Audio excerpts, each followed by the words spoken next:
Bharat 12 hypersonic मिसाइलों से आखिर क्या करने जा रहा है। डीआरडीओ ने एक बड़ा तहलका मचाया है। जानेंगे दुनिया भर में चर्चा का विषय क्यों बढ़ रहा है, खास करके ऐसे समय में जब भारत के पड़ोसी बांग्लादेश, चीन और पाकिस्तान एक अलग तरीके का जाल बुन रहे हैं। हमेशा की तरह वर्ल्ड मिरर के इस एपिसोड में जानने को मिलेगा बहुत कुछ, इसलिए वीडियो को अंत तक जरूर देखें। ये जो भारत का पड़ोसी है ना, बगल वाला चाइना, ये चाइना इतना शातिर है कि इसने अपने शातिरपन को बांग्लादेश में भी बांटा, पाकिस्तान में भी बांटा। आपको याद होगा हाल ही में भारत के एक जनरल ने बहुत अच्छी बात कही और इन्होंने कहा था कि भारत ऑपरेशन सिंदूर में अकेला पाकिस्तान से नहीं लड़ रहा था, बल्कि यहाँ चाइना भी था और तुर्की भी था। चाइना और तुर्की क्यों थे? यहाँ चाइना ने एक किल चेन बनाया था जब ऑपरेशन सिंदूर चल रहा था। अब ये किल चेन क्या होता है तो आपको बता दूं, एक ऐसा सिस्टम बनाना जिससे ड्रोन टोहले,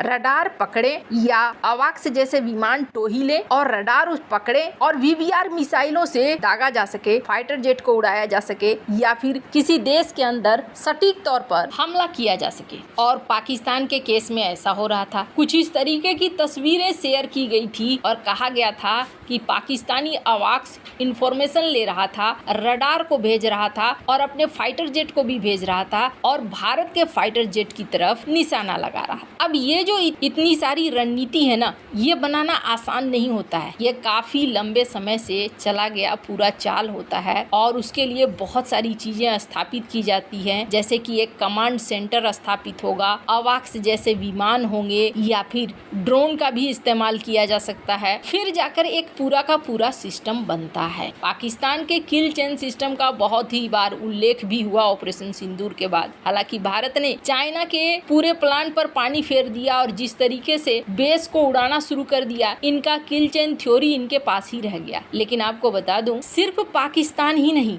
बल्कि बांग्लादेश में भी ऐसी तैयारी चल रही है। दिल्ली के दुश्मनों ने पाकिस्तान की तर्ज पर बांग्लादेश को भी सैन्य मदद देना शुरू कर दिया है। बांग्लादेश की सेना एक योजना पर काम कर रही है और इस योजना का नाम क्या है? फोर्सेस गोल 2030। पिछले 1.5 दशक से इस पर काम चल रहा है और अब कहा जा रहा है कि ये फाइनल हो गया है। इस योजना के तहत बांग्लादेश ने तुर्की में बने TRG-300 Kaplan guided multiple launch rocket system और बायर-कतार TB2 ड्रोन को पूरी तरीके से शामिल कर लिया है। ये दोनों हथियार सिर्फ टेक्निकल अपग्रेडेशन नहीं है, बल्कि बांग्लादेश की थल सेना के युद्ध सिद्धांत में एक बदलाव के लिए लाया गया है। तुर्की की मदद से बांग्लादेश ने एक ऐसा sensor to shooter skill chain model तैयार किया है जिसकी झलक 2020 में नारगोनो काराबाख युद्ध में अजरबैजान की रणनीति पर देखी गई थी। जिस तरीके से अजरबैजान ने TB2 ड्रोन का इस्तेमाल किया, मिसाइलों का इस्तेमाल किया, अपने रडार का इस्तेमाल किया आर्मेनिया के साथ और आर्मेनिया को 24 से 48 घंटे में धूल चटा दिया, कुछ वैसा ही प्लान बांग्लादेश भी कर रहा था। बांग्लादेश की सेना ने साल 2019 में तुर्की के रॉकेटसन की तरफ से डेवलप किया गया TRG-300-230 surface to surface tactical ballistic missile system के लिए अपना पहला कॉन्ट्रैक्ट किया था। जून 2021 तक TRG-300 सिस्टम की पहली बैटरियां बांग्लादेश पहुंचना शुरू हो गई। उसके बाद तुर्की लगातार बांग्लादेश की सेना को डिलीवरी सौंपती रही, जिनमें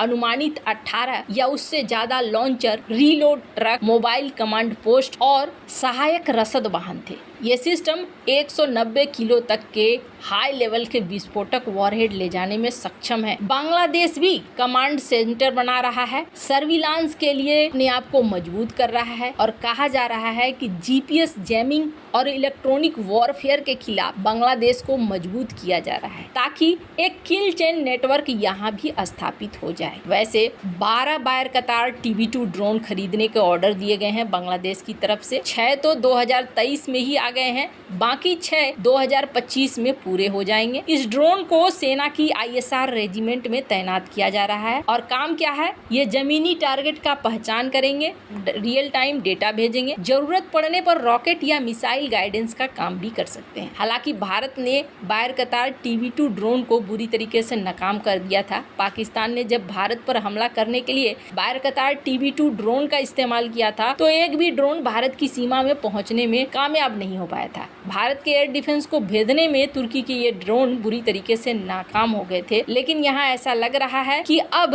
ये भारत के खिलाफ नई रणनीतियों पर चल रहे हैं। वैसे आपको बता दूं, ऑपरेशन सिंदूर के बाद उन्हें भी पता चल गया है कि भारत क्या क्या इस्तेमाल कर सकता है, इसलिए जाहिर तौर पर वो भारत के खिलाफ कुछ और प्लान भी जरूर कर रहे होंगे। पर भारत भी पीछे नहीं है। भारत का एक ऐलान समझा रहा है कि भारत आगे क्या तैयारी कर रहा है। भारत की रक्षा अनुसंधान विकास संगठन यानी कि डीआरडीओ के चीफ ने एक बार को कहा था कि भारत को जैसा मिसाइल चाहिए हम वैसा मिसाइल बना सकते हैं। इसका मतलब क्या है? इसका मतलब ये है कि डीआरडीओ ने वो कॉन्फिडेंस, वो ताकत हासिल कर लिया है। अब इसी के तहत प्रोजेक्ट विष्णु के तहत भारत 12 प्रकार के हाइपरसोनिक मिसाइलों को बना रहा है। 12, 1 2 नहीं बल्कि 12। एक तो हाइपरसोनिक मिसाइलें हैं क्या? ज्यादातर लोग इस टर्म से वाकिफ हैं, क्योंकि आज की दुनिया में हर देश, हर विकसित देश इसी के पीछे लगा हुआ है। ध्वनि से 5 गुना से ज्यादा अगर कोई मिसाइल चलती है तो वो हो गया हाइपरसोनिक। और डीआरडीओ 12 ऐसी मिसाइलों पर काम कर रहा है जो कि भारत की शक्ति को बढ़ाएंगे। डीआरडीओ का कहना है K6 जैसी ताकत तो है ही, इन मिसाइलों को पूरी तरीके से स्वदेशी टेक्नोलॉजी से विकसित किया जा रहा है। भारतीय सेना, नौसेना, वायुसेना तीनों को दिया जा रहा है। K6 मिसाइल जहां परमाणु पनडुब्बियों से लॉन्च करने की क्षमता देगा, जिसकी रेंज 8000 है, तो वहीं रुद्रम जैसी हाइपरसोनिक हवा से सतह पर मार करने वाली मिसाइलें भी विकसित की जा रही हैं। डीआरडीओ के प्रमुख डॉक्टर समीर वी कामत ने कहा था कि अब हम कोई भी मिसाइल जो पहले बनाने में 10 से 12 साल लगता था, अब हम 2 से 3 सालों में इसे बना सकते हैं, और ये हमारी तकनीकी प्रगति का सबसे बड़ा एग्जाम्पल है। इस तरीके की तैयारियां भारत को बहुत ज्यादा तेजी से करने की जरूरत है, और भारत कर भी रहा है। जिस तरीके की खबरें बांग्लादेश को निकलकर पाकिस्तान को लेकर आ रही हैं, ऐसे में भारत के लिए बहुत ज़्यादा जरूरी हो रहा है कि भारत अपनी ताकत को मजबूत करे। और सबसे अच्छी बात क्या है? सबसे अच्छी बात यह है कि भारत ये सारी ताकत अपने बलबूते पर पैदा कर रहा है। मतलब कि भारत को किसी भी कंपोनेंट के लिए, किसी भी चीज के लिए दूसरे देश पर बहुत कम निर्भर रहना पड़ेगा। वैसे तीनों जल, थल और नभ में भारत अपनी शक्ति का विस्तार कर रहा है। आपको क्या लगता है? इन सब मामले में आपकी क्या राय है? कमेंट कर जरूर बताएं। जल्द मिलते हैं अगले वीडियो में नई खबर के साथ।